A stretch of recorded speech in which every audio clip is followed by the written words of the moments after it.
प्रकृति बंध माने क्वालिटी ऑफ कर्म, प्रदेश बंध क्वांटिटी ऑफ कर्म, स्थिति बंध ड्यूरेशन ऑफ कर्म और अनुभाग बंध फ्रूशन ऑफ कर्म।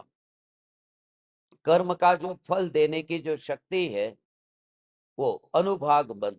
यहां वो बताते हैं कि जीव को स्थिति बंध स्थान नहीं है।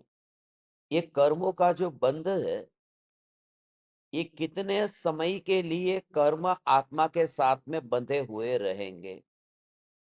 तुझे इतने वर्षों तक ये कर्म का फल भोगना है। तूने जो किया है उसका फल तुझे भोगना पड़ेगा।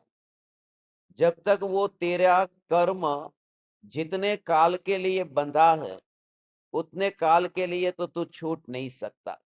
समय से पहले तेरा दुख दूर होगा कैसे?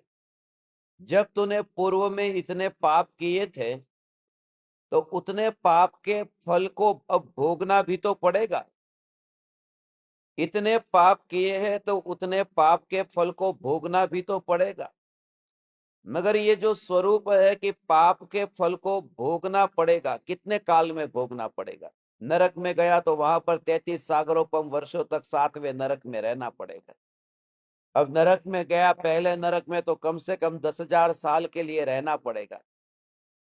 तो वो जो कर्म का स्थिति बंध होता है कितने समय के लिए, वो स्थिति बंध जीव का नहीं है। क्योंकि जिन परिणामों से ये स्थिति का बंध होता है उन परिणामों का न्यायक देव में प्रवेश नहीं होता है। ऐसा ये चैतन्य परमात्मा स्थिति बंध से जुदा है।